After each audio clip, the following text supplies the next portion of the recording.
Bienvenue à vous, madame, messieurs, dans ce numéro de version croisée.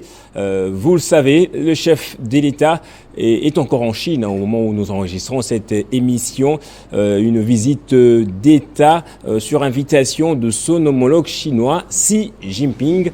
Une mission qui a été largement médiatisée par le mainstream. On a parlé d'une mission qui devrait normalement aboutir à la révisitation du contrat du siècle, du contrat chinois. Quelles en sont les retombées aujourd'hui?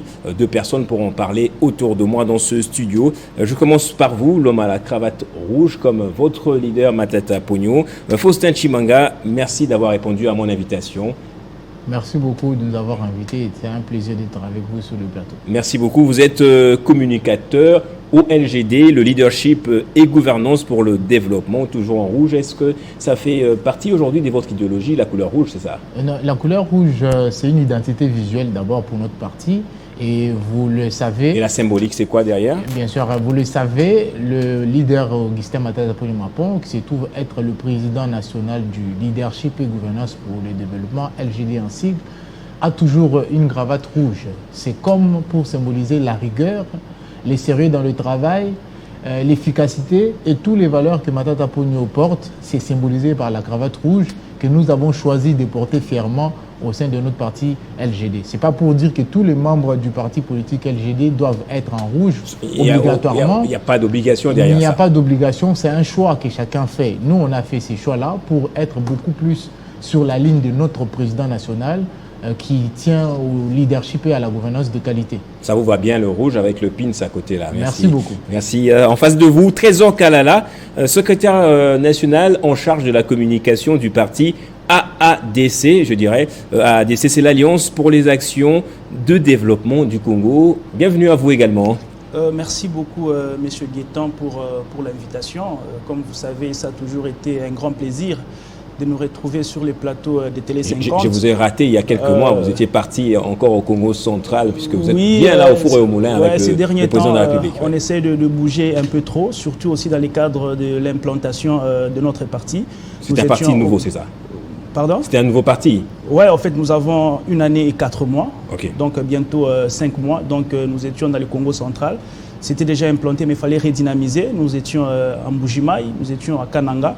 Et d'ailleurs, là, nous préparons encore un autre voyage pour Lubumbashi.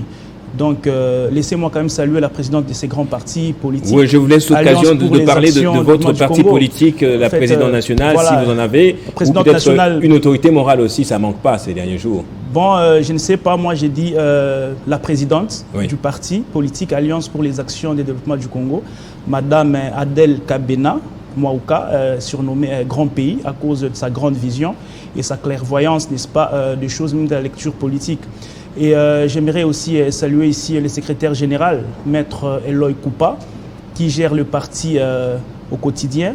Et je n'oublierai pas tous les membres, n'est-ce pas, de ces grands partis qui se battent jour et nuit pour que, enfin, le Congo puisse obtenir son développement à partir, n'est-ce pas, de ces partis. dont le nom l'indique déjà, Alliance pour les actions de développement du Congo. L'Alliance pour les actions de développement du Congo, AADC en sigle, un parti proche du président de la République, mais qui a commencé son implantation dans le centre d'abord. Il n'y a pas de tribalisme là derrière, non hein? Non, on n'a pas commencé l'implantation dans les centres. Nous avons commencé d'abord à Kinshasa. Mis à part Kinshasa, la première province qu'on a eue à implanter les partis, c'est le Congo central, en dehors de Kinshasa. Nous avons commencé d'abord par Congo central. Et ensuite, la deuxième province, ce n'était même pas le centre, c'était le Bandundu. Le Kasaï est venu en 3e position. Voilà, l'introduction étant faite, plongeons-nous maintenant dans le vif de notre sujet. Je l'ai annoncé, nous allons parler principalement de cette visite de Tshisekedi en Chine.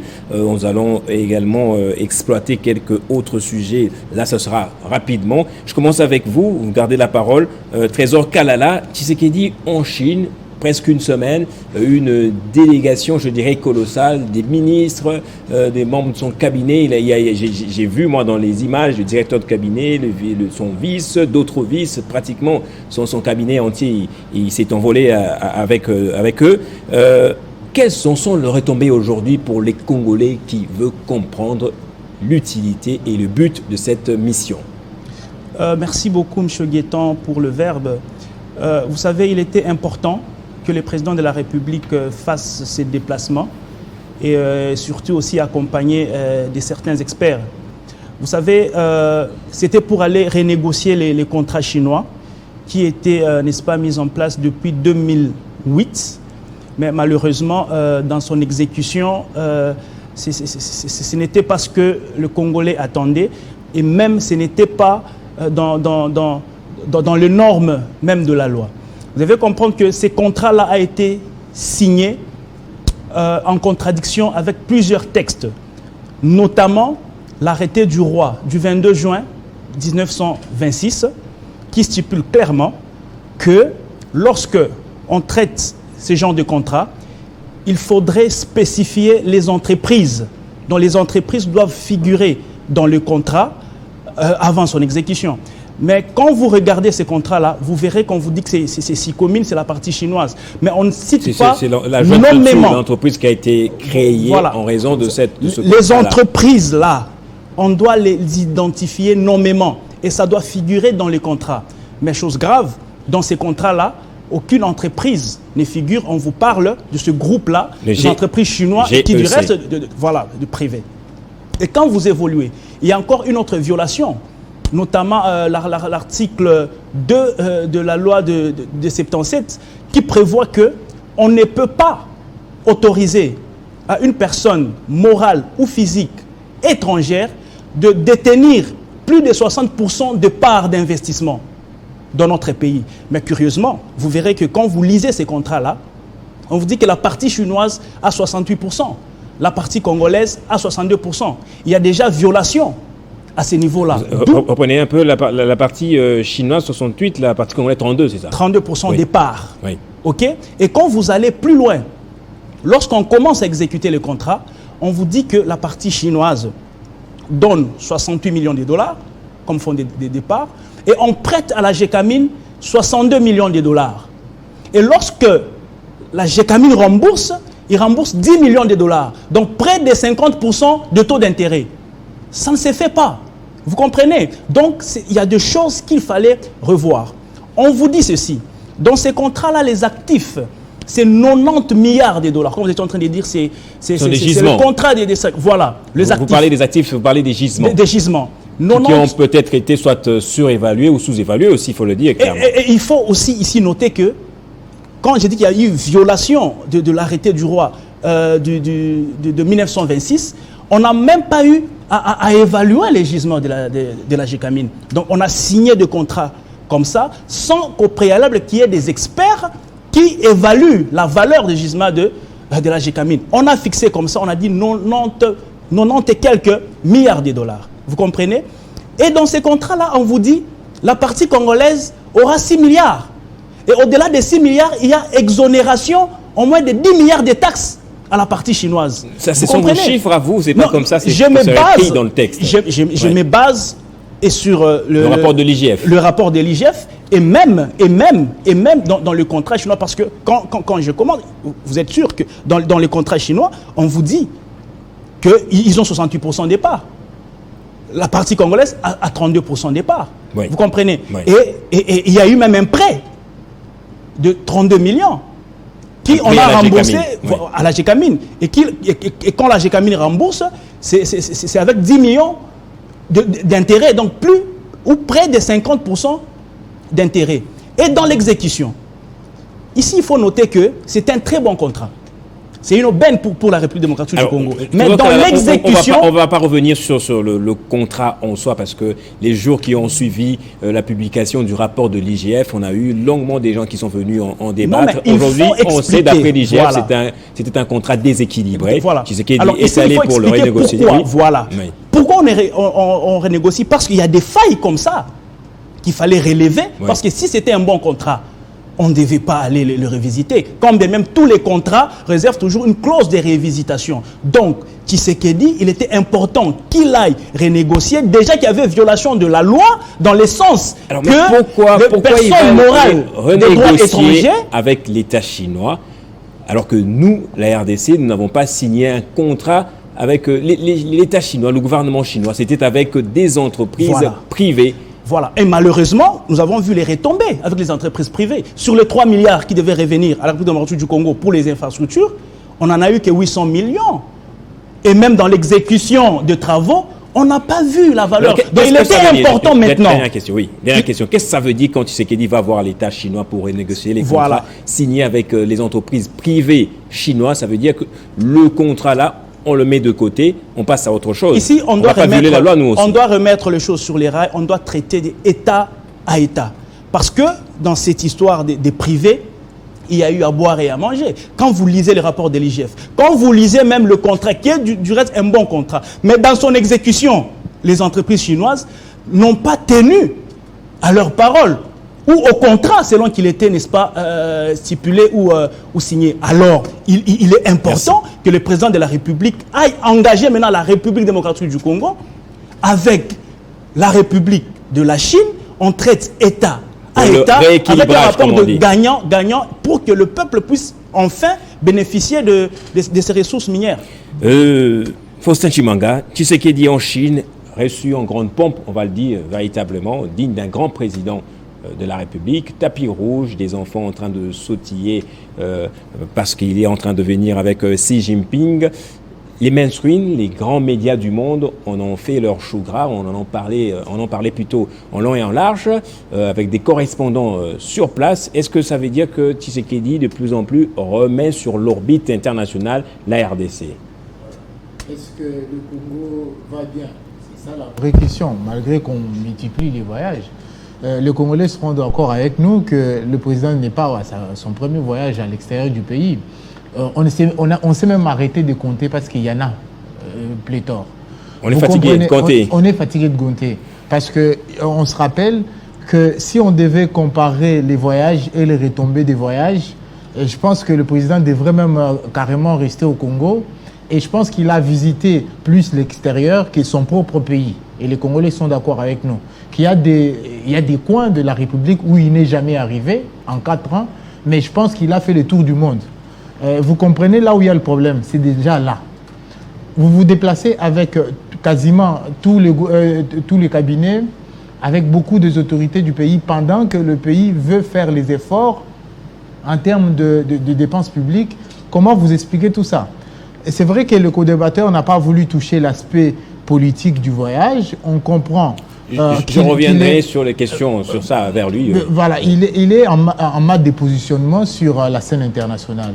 Il a été visiblement doublé par ses partenaires, qu'il appelait autrefois ses frères. Il s'est rendu compte que les positionnements vers l'Occident ne marchent pas. Qui sont ses frères? Vous faites allusion à quel pays comme ça? Mais notamment au Rwanda. Ce sont ses frères. Mais on sait tous qui est derrière le Rwanda. Vous comprenez? Vu que maintenant ses frères l'ont tourné le dos, il cherche d'autres partenaires. Et ces repositionnements est dans une position qui pourrait laisser croire qu'il pense qu'il est déjà en train d'exercer son deuxième mandat. Pendant qu'il ne l'a pas encore, il ne l'aura pas. Vous comprenez? Nous sommes en train de vivre un revirement. Vous connaissez la scène internationale telle qu'elle se présente en ce moment. Il y a la guerre en Ukraine. Il y a le bloc des Occidentaux qui n'est pas en bonne intelligence avec la Chine, forcément, parce que la Chine est plutôt positionnée du côté de la Russie. Et au milieu de tout ça, le Congo va devenir comme un terrain de jeu entre deux blocs. Et quand le président de la République décide de se repositionner vers les pays du Sud, avec la Chine notamment...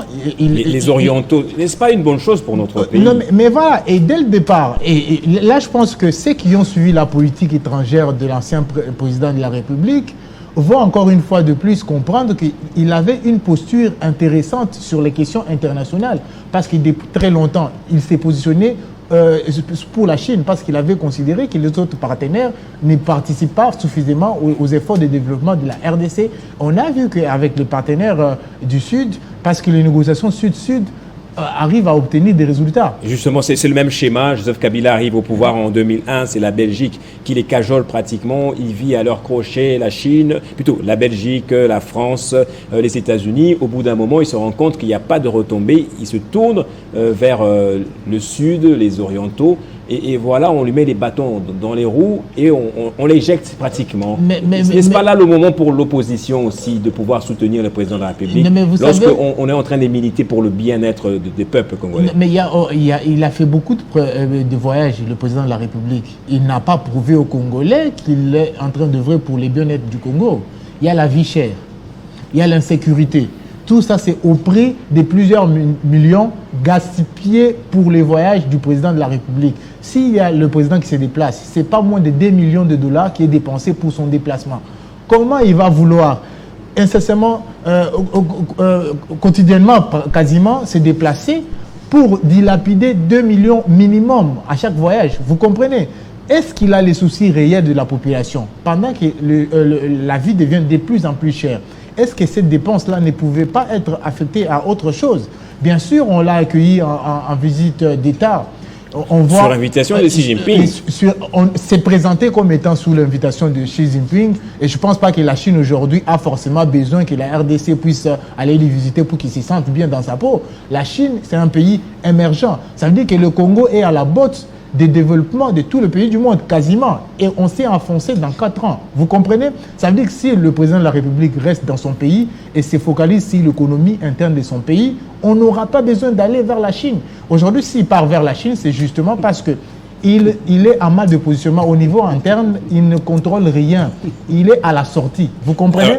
La Chine a autant besoin de nous comme nous avons besoin de la Chine en raison des enjeux actuels, climatiques, technologiques, puisque sont imbriqués ces deux enjeux. La Chine est l'un des grands producteurs, je dis en tant que pays, des voitures électriques. Toutes ces ressources-là se trouvent dans notre sous-sol, raison pour laquelle la Chine peut avoir des yeux, un œil regardant sur nous. Et beaucoup d'intérêt en se rapprochant de nous. Oui. En suivant votre logique, oui, on sous-entendrait que Xi Jinping devait venir au lieu que nous puissions partir. Vous comprenez? Ça veut dire que si le Congo continue à quémander les soutiens extérieurs, nous allons aller vers le gouffre. Le président a fait quasiment le tour de tous les pays du monde. Quasiment. Les pays qui participent au progrès mondial où les économies sont fortes, le président a visité ces pays-là. Jusqu'ici, 4 ans passés, bientôt 5 ans en décembre, qu'est-ce que ça produit comme résultat en termes de progrès économique? L'économie se porte plus mal qu'hier. À l'époque, quand les présidents de l'époque n'y voyageaient quasiment pas, on avait l'économie nettement beaucoup plus stabilisée qu'aujourd'hui. Vous comprenez? Ça veut dire que les voyages ne solutionnent pas le problème du Congo. Les voyages ne trouvent pas des solutions. Ceux qui trouvent les solutions, c'est une gouvernance de qualité, un leadership de qualité. Et ça, il y a des défaillances chroniques au Congo. Il n'y a pas de leadership de qualité. Est-ce que l'opposition pense qu'il était grand temps de pouvoir renégocier ou réévaluer le contrat chinois? Il faut commencer d'abord par voir à l'interne quels efforts que nous devons faire en tant que Congolais pour participer aux efforts de développement. La solution pour l'économie congolaise, c'est une économie basée sur une indépendance économique. Si on est indépendant économiquement, aujourd'hui même si on part chercher les capitaux à l'extérieur, ils seront logés dans quelle banque congolaise? Il n'y a quasiment pas de banque tenue par les Congolais. Si on part chercher les capitaux extérieurs, quel taux de corruption nous avons pu vaincre dans les 4 ans pour permettre à ce que le capital extérieur puisse venir et arriver à produire les travaux dont ils seront alloués. Vous comprenez qu'il n'y a plus de confiance entre les bailleurs de fonds extérieurs et la République démocratique du Congo, justement parce que le président de la République n'a pas pu assainir le climat des affaires. Il n'a pas pu assainir les milieux politiques parce que le détournement de fonds est gratifié par les postes dans le gouvernement. Vous comprenez? Il ne faudrait pas. L'assainissement passe aussi notamment par la renégociation du contrat sino-congolais, non? Là, c'est une bonne solution. Vous savez, il y a l'aspect politique derrière. On cherche un discours à vendre comme populisme aux Congolais. Tout au long du quinquennat du président de la République, Félix Antoine Tshisekedi Tshilombo, nous avons entendu que des chiffres.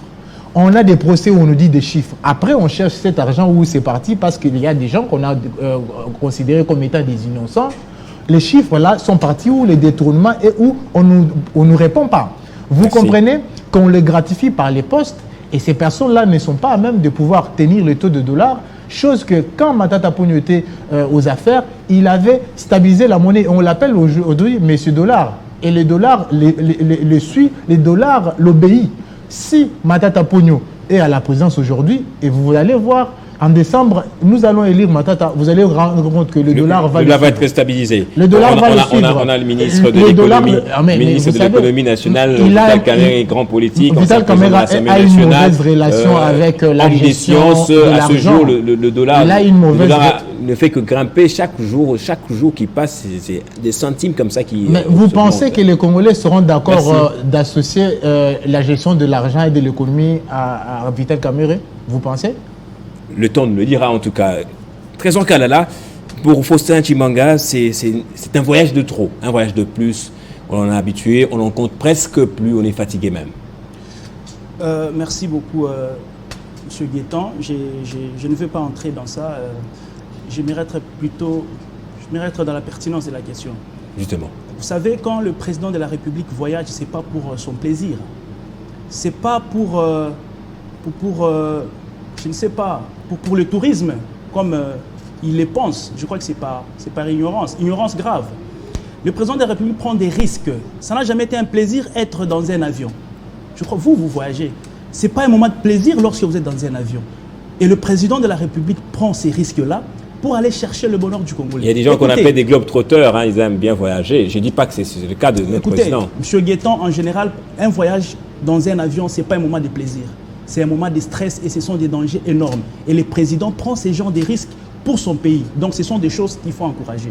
Monsieur le président de la République va renégocier un contrat dans lequel on devait nous construire 2 aéroports à Goma et à Bukavu. Ça n'a pas été fait par les entreprises chinoises. Et quand le président de la République se déplace pour que cela soit exécuté, où est le mal? Le président de la République va renégocier un contrat qui avait prévu la construction du barrage de Katende et de Kakobola, qui n'ont jamais été exécutés. Ces contrats-là prévoient 5000 ménages, 5000 constructions. Des logements sociaux. Logements sociaux. Ça n'a pas été exécuté. Il y a des routes, il y a des hôpitaux dans ces contrats-là. Il n'y avait pas que les mines. Il y avait beaucoup de choses comme ça qui, après 10 ans ou 14 ans de la signature, ce n'est pas exécuté. Et nous avons un président, même si on doit être irresponsable, on croise les bras et on laisse les choses couler comme ça. Ah, j'ai dit non. Donc il était impérieux que le président de la République se déplace pour aller voir de près. Et cette fois-là, pas avec des privés, mais avec le président de la République. Donc la République démocratique du Congo va traiter avec la République de Chine. Donc État à État. Mais dans le concret, j'aurais temps de rebondir sur quelques aspects. Dans le concret, c'est pas ce qu'on a vu comme retombée. C'est à peine quelques MOU, qu'on appelle des mémorandums d'entente, qui ont été signés entre la Chine et la RDC. Et quand vous lisez le communiqué final, la renégociation du contrat chinois n'a été évoquée que de manière marginale, carrément. On a parlé de la revitalisation, c'est tout, sans dire concrètement ce qu'on fera à l'intérieur. Ouais, attention, M. Guettan, c'est très sensible ce contrat chinois ici. C'est très sensible, ça pèse de milliards et de milliards de dollars. Et ce n'est pas au jour au lendemain, on va venir vous étaler tout ce qui était conclu dans ces contrats-là. Non. Donnons le temps, les clauses nous seront publiées, de même que celui de 2008 était publié. Vous comprenez? Le président de la République est là, il n'a même pas 5 jours. Et ce n'est pas maintenant qu'on doit vous montrer les grandes lignes. Il y est parti avec des experts en dehors des politiques. Effectivement, il est parti avec les experts. C'est comme ça. Non, mais écoutez, M. Guettan, moi, je ne connais pas les noms de tout le monde. Vous voyez un président de la République qui se déplace pour aller renégocier un contrat qui touche aux mines, qui touche au chemin de fer, qui touche au logement, aux constructions et tout, et ça menait seul. Non, il est allé avec des experts, notamment le président est entouré avec beaucoup de conseillers et de plusieurs domaines. Et c'est ici que je m'en vais corriger ce que mon ami venait de dire ici. Là, c'est manipuler l'opinion quand on veut dire que non, le président s'est déplacé avec tout son cabinet. Non, mais écoutez, c'est faux. Allez à la présidence, vous verrez qu'il y a des conseillers qui sont là, il y a des chargés d'études qui sont là. Donc, il ne faudrait pas mentir. Laissez-moi rebondir un peu sur beaucoup de choses qu'il a eu à dire ici. Il dit le voyage d'un président de la République coûte 2 millions de dollars. Est-ce que si vous vous posez la question de savoir d'où est-ce qu'il tire ces chiffres-là, ça peut être prouvé que le voyage d'un président de la République pèse plus de 2 millions de dollars. Donc moi j'aimerais bien qu'il me donne la preuve et puis on pourra discuter. Il parle de la vie chère à cause du voyage du président de la République. Monsieur Guettan, Je ne veux pas être dingue sur ces plateaux. Vous pensez que la vie du Congolais est chère parce que le président de la République voyage? Mais c'est faux. Écoutez, s'il faut parler de la vie chère du Congolais, c'est parce que le Congo ne produit pas à l'interne. Le Congo ne consomme pas ce qu'il produit. Ok, le président de la République a hérité un pays avec une économie extravertie où on achète tout à l'extérieur, même les aiguilles, même les cure-dents, même les allumettes, les Congos achètent de l'extérieur. On achète tout à l'extérieur. Mais quand il arrive au pouvoir, regardez ce qu'il fait. La première des choses, ou l'une de ses premières actions, il réveille les services nationaux. Le Kanyamaka cessé. Aujourd'hui, ça commence à produire, même si ce n'est pas l'idéal. On n'a pas encore atteint l'idéal, mais c'est un pas qui est franchi. Dans 3 ans seulement, quand on réveille les services nationaux, il faut encourager. Et pour preuve, le produit des Kanyamaka CC sont consommés ici au pays. Et même dans les camps militaires, un sac de farine se vend à 18 000 francs, moins de $10. Donc ça, ce sont des choses à encourager. Regardez, il va à Kinkole, il visite, il dit, je trouve la clé pour fermer la faim dans ce pays. Qu'est-ce qu'on fait le lendemain? On commence directement à construire le port. Et je vous informe ici que le port de Kinkole est fini à 95%. Bientôt, les 5 bateaux de pêche qui étaient commandés juste pour le port de Kinkole seront là pour que nous commençons à manger du poisson frais. Monsieur Guetton, aujourd'hui, nous raffinons notre or au pays, à Kolwezi plutôt, le cobalt. On raffine à Kolwezi, ça ne sort plus, c'est la production interne.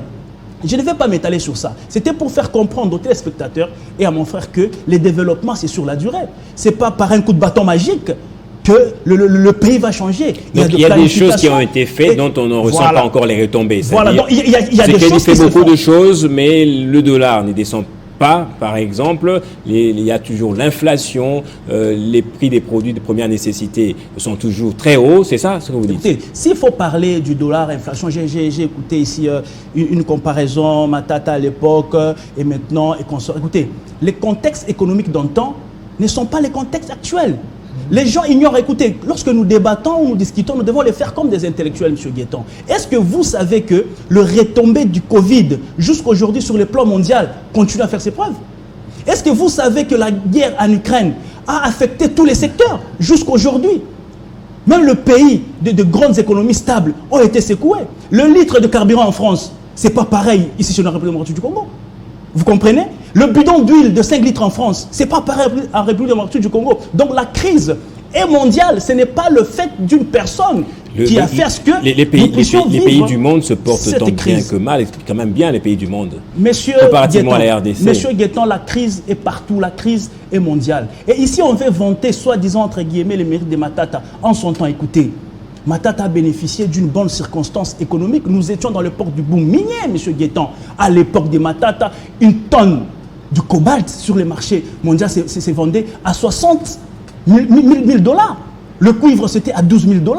Alors, il y avait une stabilité économique sur le plan mondial et Matata en a bénéficié parce que c'était lui qui était ministre en ces temps-là. Mais pour le moment, il y a beaucoup de contraintes économiques dans le monde entier. On ne doit pas se voiler la face. Donc, moi, je crois que quand on est opposant, on ne doit pas tout critiquer, même quand il y a des actions qui doivent être entamées pour le bonheur du peuple. Notamment, ces déplacements du président de la République en Chine. Le président de la République a dit aux journalistes ceci, je vais les citer.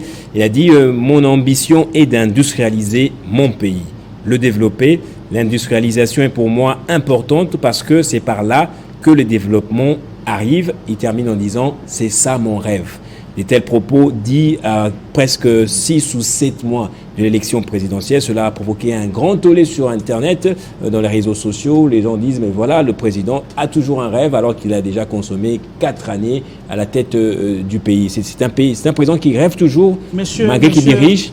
Monsieur Guetton, voulais-je dire, où est-ce que vous mettez le principe de la continuité de l'État? Le président est allé renégocier un contrat qui a été signé en quelle année, s'il vous plaît? S'il vous plaît, laissez-moi évoluer. En 2008? Bon, okay. On ne parle pas vraiment de la renégociation. On parle de 2008. Il est allé, en mon sens, il est allé demander à la Chine de pouvoir entamer un autre contrat. Écoutez, avec la RDC sur le contrat minier. C'est que moi j'ai pu comprendre. Je n'ai pas vu dans le communiqué final parler d'une renégociation. On est allé révisiter ces contrats-là, qui a été signé en 2008. Okay. Et si aujourd'hui le président de la République dit qu'il a un rêve pour ce pays, est-ce que c'est seulement quand il est président? Le président de la République Tshisekedi ne sera pas éternel. Il peut laisser des choses au pays et le pays peut en bénéficier. Vous comprenez? Donc, quand il dit « j'ai un rêve que mon pays soit industrialisé. Même toi, c'est aussi mon rêve. Je crois que ça doit être aussi le rêve de mon frère. Parce que ce que nous voulons, c'est quoi? C'est que le pays se développe et que nous puissions bien vivre. Et je vais chuter par quelque chose qui avait été dit ici. Monsieur me dit, non, nous sommes allés quémander de l'argent en Chine. Mais j'ai dit non, on n'est pas allé quémander de l'argent. Nous sommes allés signer des partenariats gagnant-gagnant. Nous sommes allés traiter des contrats égal à égal. Nous ne sommes pas allés demander de l'argent. Nous avons les mines, nous avons les ressources minières, et ils ont des capitaux. Vous allez me citer, on se développe. Vous allez me citer ce que la délégation congolaise va nous ramener, notamment les mémorandums, les attentes signées, ainsi que les termes même de cette renégociation du contrat chinois. Avant, je prends d'abord Faustin Chimanga qui va rebondir sur ce que vous avez dit, mais je lui poserai aussi la question de savoir pourquoi l'opposition ne sait pas lire les signes du temps, par exemple, les enjeux mondiaux qui datent d'ailleurs, c'est cette confrontation entre les deux blocs, le Sud et le Nord, les Orientaux, les Occidentaux. Pourquoi la RDC ne doit-elle pas avoir une position à elle, sur quoi elle s'appuie, notamment Tshisekedi d'ici, on est avec les Chinois, on reste avec eux, on fait les affaires avec eux. Aujourd'hui, si l'un des opposants venait au pouvoir, il va commencer comme Tshisekedi, il va d'abord voir les Occidentaux, les États-Unis, on signe des PPPPP, ensuite il se rend compte qu'on les dupe, il va encore chez les Chinois. Par contre, contrairement au pouvoir qui est en face de nous, comprenez là, c'est l'union dit sacré, nous on ne rêve pas, nous on a une vision. Donc on est déjà debout, l'opposition congolaise est debout, il s'est déjà réveillé. Par contre, ceux qui sont en face, l'union dit sacré, ils dorment et ils veulent endormir aussi la population pour garder l'illusion, garder tout ce qu'ils ont comme écran de fumée pour dire qu'ils ont des rêves. Généralement, ça c'est un discours politicien pour emballer les foules et vous comprenez là qu'ils sont dans une dynamique de campagne électorale à peine voilée. Ils se sont rendus compte qu'ils sont en perte de vitesse en termes d'opinion publique. Il faut faire des choses ou tenir des discours qui vont permettre à ce que la population reste dans l'hypnose. Et pourtant, la population congolaise s'est déjà déshypnotisée. Vous comprenez? Par qui? Mais par l'opposition congolaise. Est-ce que vous pensez que la population croit aujourd'hui au rêve? On nous a dit... L'opposition qui peine à mobiliser, d'après les images. Je vous rappelle combien de vœux pieux le président de la République a dû donner aux Congolais. Je vais faire du Congo l'Allemagne d'Afrique. Je vais faire du Congo le premier économie mondiale. Je vais faire... C'est pléthore. Et si je devais rappeler aux Congolais les promesses du président de la République, je vais faire un livre et j'aurai tome 5. Okay. Et vous comprenez? Ça veut dire qu'aujourd'hui, les Congolais ne suivent plus le président de la République parce qu'on sait que c'est quelqu'un qui parle. Il parle, il ne réalise rien, il n'y a pas d'impact palpable, il n'y a pas de résultats. Et nous voulons un pays qui n'est pas géré par les rêves, mais par une vision. C'est comme ça qu'un leader qui s'appelle un leader doit être un leader visionnaire. Il doit avoir une vision. C'est cette vision-là. Quand il prend le pouvoir, parce qu'il veut gouverner, il veut diriger un pays, il a déjà une vision et il sait qu'est-ce qu'il faut faire tout de suite. C'est comme ça que l'opposition actuelle est appelée l'opposition intelligente, parce que déjà, nous, on ne viendra pas au pouvoir, nous, le LGD, en se disant nous avons des rêves. Non, nous avons une vision. Avec des improvisations. Non, mais nous, on n'improvise pas. Et vous pensez que parler de l'économie, Matata va improviser, parler du leadership, Matata va improviser. Il est professeur, il n'improvise pas. Il sait ce qu'il dit. Et ça veut dire on sait que Matata Ponyo, c'était un grand poulain des Occidentaux, très bien chanté par les institutions des Bretton Woods. Aujourd'hui, si vous êtes au pouvoir, que sera votre politique extérieure vis-à-vis des grandes puissances? Allez-vous vous aligner là où c'était limité Joseph Kabila, ou vous allez recommencer tout au début comme a fait Tshisekedi? Mais vous pensez, nous au pouvoir, le LGD au pouvoir, va suivre sa vision. Sa vision est très simple. Leadership, gouvernance de qualité. Qui va s'articuler comment? C'est vrai que l'heure n'est pas encore arrivée pour qu'on parle de comment on va faire. Parce que sinon, on va nous dire par le CSA que vous faites le campagne électorale anticipée. Parce que nous, on a déjà un candidat. Vous comprenez? Nous attendons les bons moments pour dérouler notre pensée politique, pour dérouler notre vision politique et dérouler la solution qui se trouve dans le leadership et la gouvernance de qualité. Et ça partira, pour répondre directement à votre question, par l'indépendance économique. Nous allons nous baser sur l'intérieur. Nous allons nous baser sur les Congolais. Aucun alignement pour la RDC. Non, mais bien sûr, le pays, la RDC ne peut pas vivre seul dans le monde. Nous sommes conscients qu'il y a besoin que nous puissions avoir des relations avec l'extérieur. Mais ces relations-là vont être privilégiées par une volonté d'indépendance intérieure, indépendance économique. Si nous devons avoir des relations avec l'extérieur, ça doit être dans le sens où l'économie congolaise est soutenue par les Congolais. N'est pas que nous puissions être envahis encore et encore par les armées étrangères, chose que nous ne ferons pas. Nous aurons besoin d'une armée forte tenue par les Congolais pour éviter que nous puissions avoir 10 armées dans un même territoire et affaiblir notre armée telle que le président de la République actuelle est en train de le faire. Vous comprenez? Nous sommes affaiblis sous tous les points. Le LGD au pouvoir appliquera sa vision qui s'articule par le leadership et la gouvernance de qualité. Vous comprenez là que... En des termes simples, c'est quoi? Leadership, gouvernance de qualité. Comment vous expliquez ça? Comment vous le vulgarisez? Mais vous savez, on vulgarise très simplement comment. Ça part de quelles problématiques? Mais ça part de toutes les problématiques. Il n'y a aucun problème au Congo ou dans le monde qui ne peut pas être solutionné par le leadership. Comme le professeur Matata aime bien le dire, Dieu n'a pas créé Singapour, il n'a pas créé Kinshasa. Dieu a créé les hommes. Et ces hommes-là sont dotés d'un leadership. Parce qu'on n'a pas compris suffisamment les bienfaits du leadership et la capacité de l'idée et d'orienter les peuples, c'est comme ça qu'on se retrouve dans l'état où nous sommes. C'est-à-dire que Singapour, dans quelques années, a pu créer Singapour, mais nous avons pu créer Kinshasa avec tous les trous qui sont même devant le gouverneur de la ville. Vous comprenez? Ça, c'est le résultat d'un mauvais leadership. Si on est en mesure d'intégrer les aspects du leadership, ça veut dire penser avant d'agir, c'est-à-dire réfléchir, avoir une vision claire, nette, pour pouvoir conduire ces pays, nous allons produire des résultats. Nous n'allons pas avoir les trous jusque devant les bureaux du gouverneur. Ça, c'est des faits. Et si vous voulez vérifier, partez maintenant. Sur l'avenue du gouverneur, il y a des trous. Ça, c'est le reflet d'un mauvais leadership. Et ça, c'est ce que nous sommes en train de dire aux Congolais à travers le parti politique, leadership et gouvernance pour le développement, que nous voulons qu'il y ait un leadership de qualité et une gouvernance de qualité. Gouvernance de qualité, c'est-à-dire nous allons développer une sorte de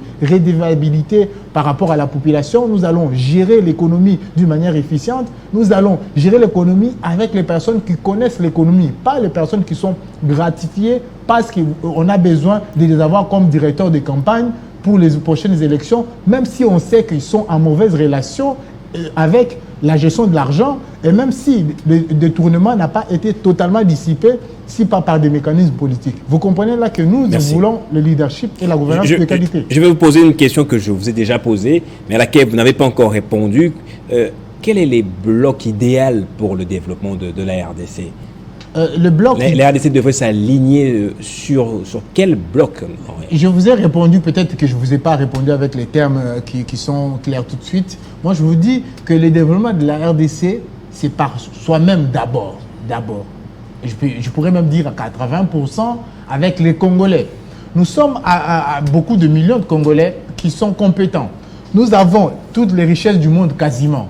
Ça veut dire que nous devons développer juste la capacité de nous gouverner, de nous diriger, c'est-à-dire notre leadership, pour pouvoir trouver des résultats. Nous n'avons pas forcément besoin d'aller voyager chaque semaine pour pouvoir trouver des solutions, mais nous devons développer la connaissance de notre pays. Et ça passe par visiter nos villes. Là, nous encourageons le tourisme local, nous encourageons que le président de la République notamment puisse faire l'effort de visiter plus les territoires congolais qui sont dans un état compliqué, qu'aller dans les métropoles étrangères pour pouvoir aller, même si on nous dit que les chiffres ce n'est pas de 2 millions, et je pense qu'ils sont en train, je n'avais pas affirmé que c'était 2 millions, j'avais dit que c'est quasiment 2 millions. Il faut préciser. Ça veut dire que tout l'argent qui est dépensé, peu importe si c'est 1 million ou 2 millions, qui sont dépensés pour aller faire du tourisme, réfléchissons un peu. 2 millions de dollars, on s'est dit le président de la République ne voyage pas, il économise 2 millions de dollars pour pouvoir développer la ville de Mwanda. La ville de Mwanda où on nous a encore vendu un rêve pieux qui allait avoir le port à eau profonde. Jusqu'ici, il n'y a qu'une pierre que j'ai visitée qui a autour de cette pierre-là. Et je pense que si on doit compter le nombre de pierres, les premières pierres faites, par le président de la République, on va construire un immeuble de 5 niveaux. Vous comprenez? Merci. Qu'il ne faut pas juste mettre Chimara. les premières pierres, il faut construire réellement le pays. Vous aurez le même temps de parole que lui, Trésor Kalala. Je vais aborder un autre point de notre thématique, notamment la marche de l'opposition qui avait été matée par la police et encouragée pratiquement par les autorités urbaines. Le chef de l'État a voyagé quasiment quelques temps après cette marche. On l'a vu visiter à la fois les victimes civiles et les victimes policières. Il a congratulé pour la plupart les policiers qui ont justement maté cette marche. En Chine, il dit une nouvelle fois, l'opposition ne sait pas ce qu'elle veut. Les élections auront lieu à date prévue. Mais pourtant, ici au Congo, l'opposition a réclamé un audit du fichier électoral par les instances indépendantes. L'opposition a réclamé beaucoup de choses. Sa lutte, ce n'est pas forcément la date, mais c'est autre chose. Apparemment, le chef d'État ne veut pas de l'opposition dans son pays. Je rigole.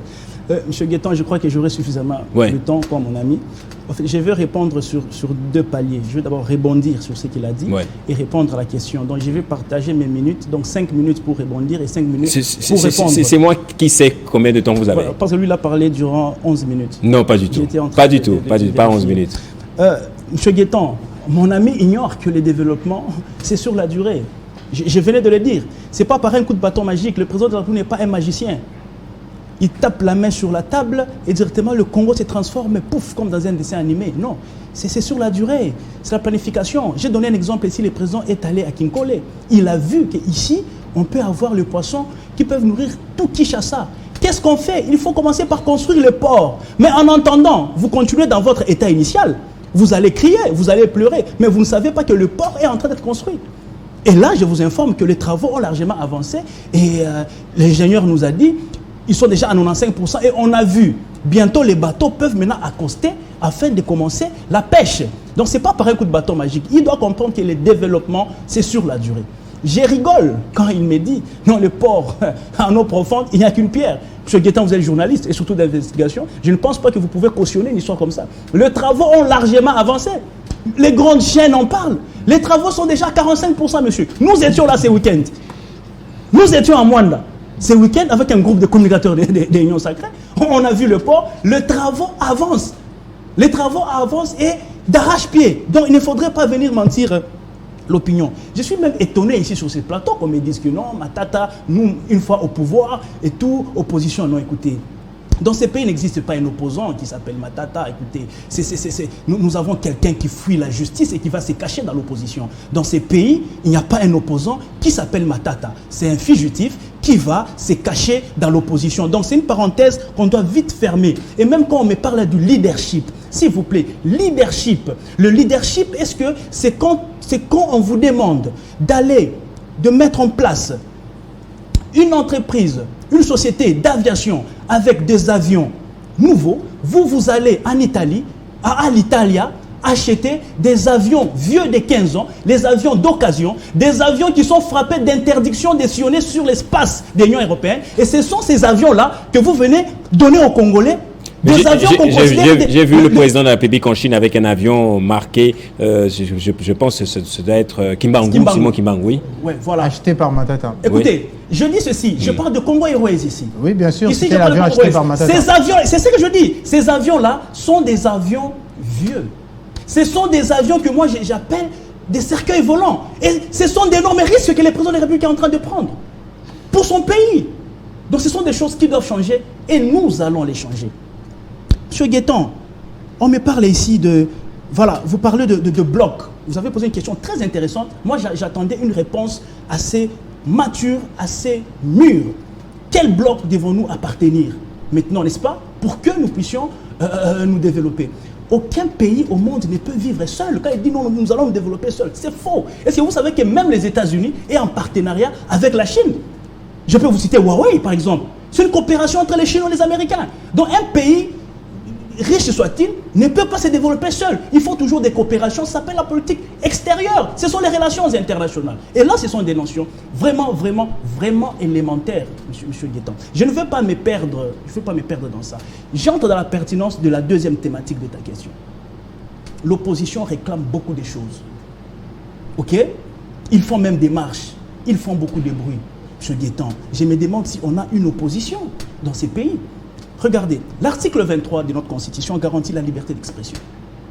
L'article 26 garantit la liberté de manifester. Ok? Maintenant, il faut savoir, dans cette liberté d'expression, c'est quoi qu'on exprime?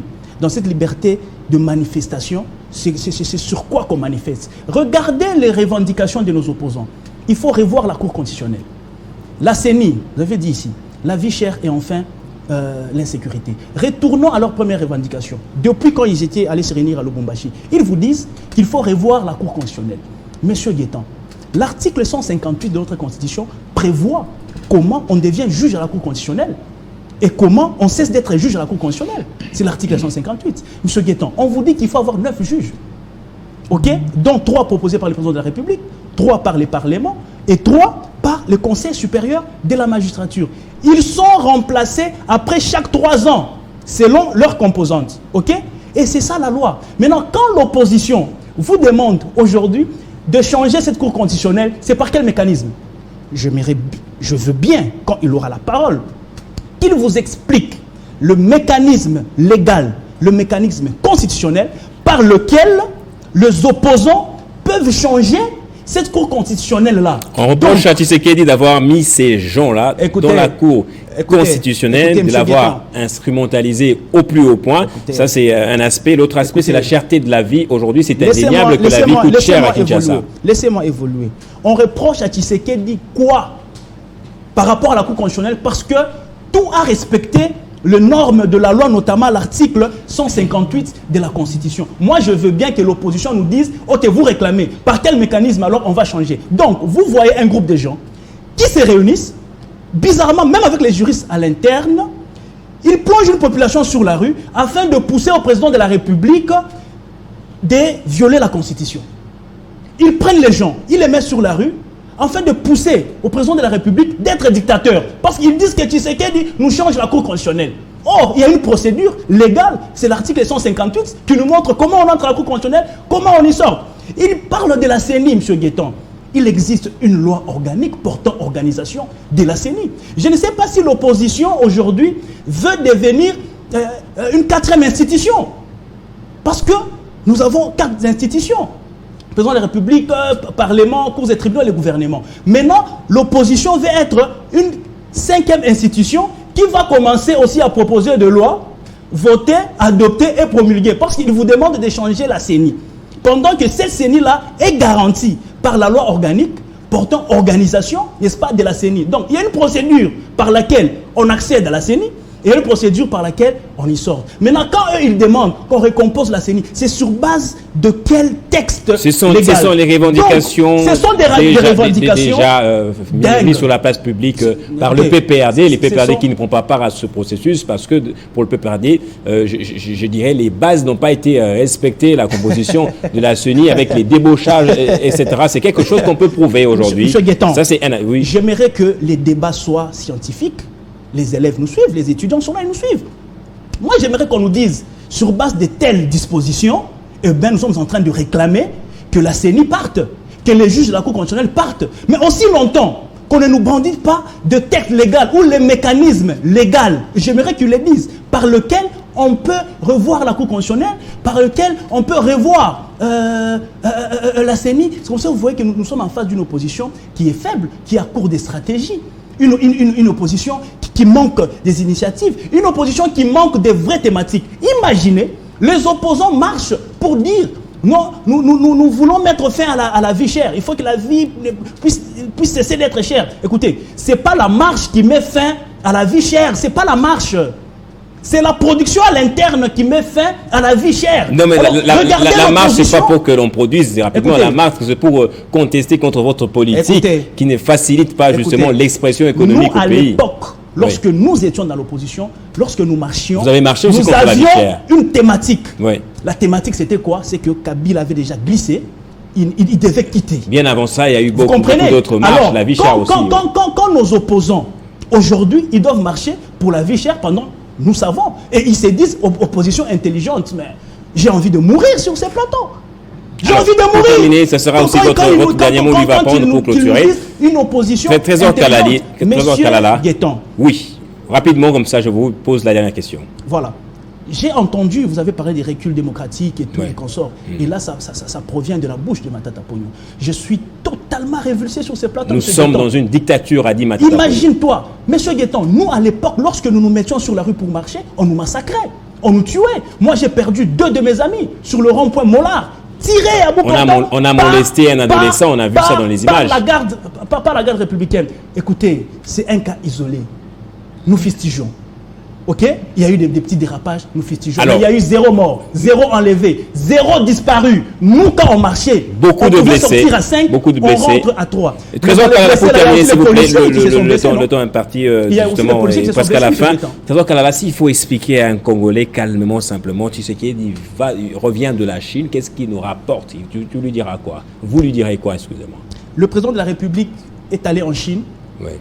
Renégocier le contrat qui était mal. Ça, c'était les discours congolais, mais dans le communiqué final, c'est autre chose. La question que vous me posez là, il ne faut pas amener l'opinion à croire que Tshisekedi va s'amener avec des valises de dollars. Non, Tshisekedi va s'amener avec des partenariats, avec des contrats, avec des accords qui s'exécuteront dans les temps. Sur la durée. Et c'est comme ça que le peuple doit comprendre que le développement, ce n'est pas par un coup de bâton magique. Merci le développement, beaucoup. C'est sur la durée. Faustin Chimangan, on va terminer avec vous. On avait que quelques minutes. Trésor Kalala dit que l'opposition est faible, en perte de vitesse plutôt. Aujourd'hui, l'audit du fichier électoral avait été fait, contrairement à vos vœux. Il n'y a pas eu de recours à des instances indépendantes. Aujourd'hui, on parle de la répartition des sièges. Déjà, la loi va être certainement mise en place, etc. Donc, n'est-ce pas une autre preuve que l'opposition est faible parce que les chiens aboient, la caravane passe? Mais vous savez, et si on nous dit que c'est l'opposition qui encourage les présidents à violer la Constitution, soit on est aveugle, soit il faut quand même mourir aussi sur le plateau. Si c'est votre vœu, il faut vous faire harakiri. Parce que là, visiblement, si vous voyez l'état dans lequel le pays se trouve, je vous conseille de vous faire harakiri parce que vous l'avez dit, vous avez envie de mourir sous le harakiri, ça veut dire se suicider comme le fond samouraï. Dans cet état parce que vous l'avez laissé comme ça. Et surtout Matata est l'un des acteurs majeurs. Je ne veux pas parler de Bukangalonzo ici. Bon, on le laisse, oui. Voilà, avec tranquillité, on ne va pas aller dans ça. L'agitation est l'habitude de personnes qui soutiennent le président de la République. On va s'épargner cette agitation-là. Non, mais tout Congolais normalement doit soutenir un président de la République. Vous comprenez, mais vous êtes incapable de me laisser parler. Il ne faut pas haïr l'homme de Tshisekedi. Le président de la République, c'est une institution. Merci. Tous les Congolais. Vous avez eu suffisamment de temps pour parler. Vous me laissez Faustin Chimangan terminer ses également. Vous n'allez pas dire, bon, soyez quand même assez respectueux. On a été respectueux, soyez quand même respectueux. Vous comprenez que l'opposition congolaise avait marché pour dire non contre la vie chère, contre l'insécurité et contre les élections qui sont organisées d'une manière chaotique. C'était ça le terme.